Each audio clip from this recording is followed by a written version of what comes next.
Hello, everybody. So, if we aren't supposed to eat animals, then why are they made of food? This is actually a religious/spiritual argument because it implies that there is higher meaning to the animal agriculture industry, which justifies it. Although this argument does not assume the existence of a god, it does imply that there is a higher force that has unquestionable authority. Whatever that force is, it can be evolution if you want. This question, which is really an argument, assumes that this justifies it, or that it justifies itself, it being the animal agriculture industry and eating animal products. So, what does what I just said mean?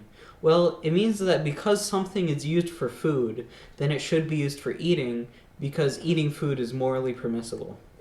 And you may be confused with what I said about it being a spiritual argument, which is understandable. And the reason for that is because it implies that animals were made for the purpose of human consumption, or at least in line with it, and therefore we ought to abide by that purpose. Without both of those, the question will be completely nonsensical, and both of those are religious/spiritual arguments. So I will remove this religious aspect for now, because I'm going to talk about it later. Without that aspect, the new argument is that because something contains calories and nutrients, it is morally permissible to eat it. This is not true, and the premise of this is actually that it is morally justifiable to do something just because it is possible and satisfies some need, which is even less true. And the problem with this logic is that it focuses only on the why instead of the why not. And using the definition of food as something that contains calories and nutrients that won't immediately kill you, if we aren't supposed to eat poo-poo, then why is it made of food? If your counter to that is that it could be eaten but is harmful to health, so are animal products. And this analogy is even skewed in favor against my argument, because eating your own poo-poo, while it is disgusting and not conducive to health, as is eating animal products, of course, it's morally neutral. You're not hurting anything by doing it, rather than yourself, of course. So here's another one. If we aren't supposed to eat human babies, then why are they made of food? And something else, too. There's a lot of processing that goes into turning a decapitated cow into your steak, including the decapitation, by the way. Animals are not food.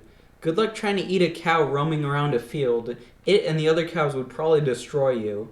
And you would also have to eat it raw, which you, of course, would be able to do if you were designed to eat it, which you aren't. And also, it's just really not good to reduce a sentient being's entire existence to how you can exploit them.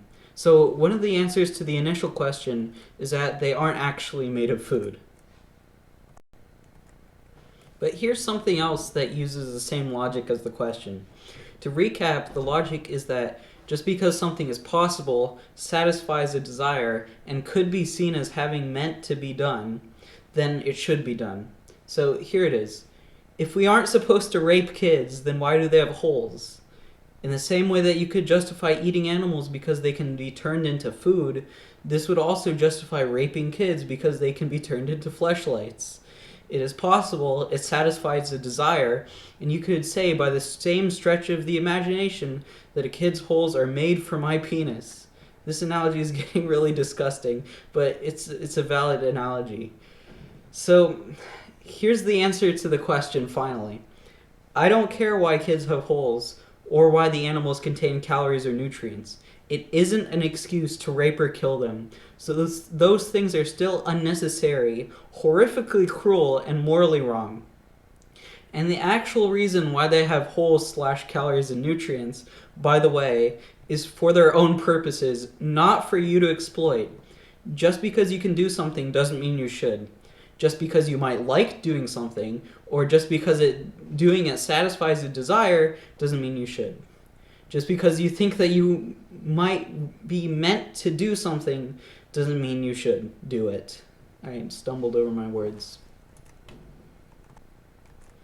So I said I was going to elaborate on the God argument as well here, even though the arguments from before also apply here, because again, the arguments are very similar. So here's the thing. Firstly, Genesis chapter 1 verses 27 through 28 read, So God created man in his own image. In the image of God created he him. Male and female created he them. And God blessed them, and God said unto them, Be fruitful and multiply, and replenish the earth, and subdue it, and have dominion over the fish of the sea, and over the fowl of the air, and over every living thing that moveth upon the earth. So humans have a natural aversion to seeing animals be horrifically murdered. I had to literally age restrict my That Vegan Teacher video so it wouldn't traumatize some children. I mean, finding and editing together those clips itself made me sick to my stomach and very, very angry. And if you don't believe me, you can look at the footage yourself. I linked Dominion in the description of this video and the other one. So, if we are made in the likeness of God, doesn't that mean that God also doesn't like animal abuse and murder? Secondly, in Spider-Man, Uncle Ben says, With great power comes great responsibility. Children and animals, and women, depending on the religion you follow, are not capable of handling full rights, such as voting, driving cars, and running for office. Therefore, man has the authority and responsibility, the dominion, to control them and make decisions for them. But remember, in Ben Parkerianism, this gives us great responsibility.